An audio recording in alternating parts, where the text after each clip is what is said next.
પાછળના ધારાસભ્ય કુમાર કાનાણીએ કલેક્ટરને લખેલ લેટર મામલો આવકના દાખલા માટે લાગેલી લાઈનો માટે લખ્યો હતો પત્ર। કુમાર કાનાણી ઝોન ઓફિસ પહોંચ્યા। લખેલા લેટરની કેટલી અસર થઈ તે જોવા કુમાર કાનાણી સ્થળ પર પહોંચ્યા। લેટરને પગલે ત્વરિત કામગીરી શરૂ કરાઈ।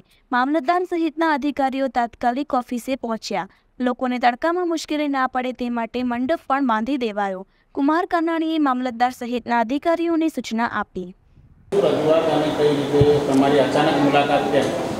કાલે મેં જે કલેક્ટરશ્રીને પત્ર લખ્યો હતો, આવકના દાખલાને જાતિના પ્રમાણપત્ર માટેની જે લોકોની મુશ્કેલીઓ પડી રહી હતી, લાંબી કતારો લાગી હતી, એ પત્રમાં મેં જે રજૂઆતો કરી હતી કે મુશ્કેલીઓ દૂર થવી જોઈએ લોકોની અને તાત્કાલિક દાખલાઓ મળે એની વ્યવસ્થા કરવી જોઈએ।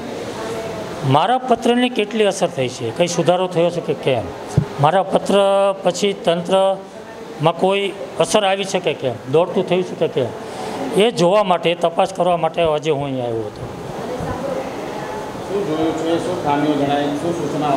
લોકોને પૂછપરછ કરી છે। લોકોમાં ખૂબ જ સંતોષ છે કે ગઈકાલે તમે રજૂઆત કર્યા પછી ખૂબ જ મોટા પ્રમાણમાં સુધારાઓ થયા છે।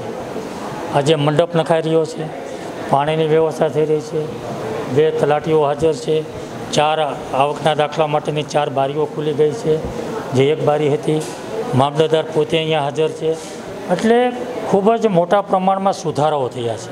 સ્ટાફ વધારાયો છે, વ્યવસ્થા ઊભી થઈ છે, હેલ્પલાઇન માટે એક ટેબલ પણ ઊભું કરવામાં આવ્યું છે। લોકોને જો સમજ ન પડતી હોય તેને સમજ આપવા માટેનું, માર્ગદર્શન આપવા માટેની વ્યવસ્થા ઊભી થઈ રહી છે। એટલે મને એવું લાગે છે કે મારા પત્ર પછી તંત્ર દોડતું થયું છે।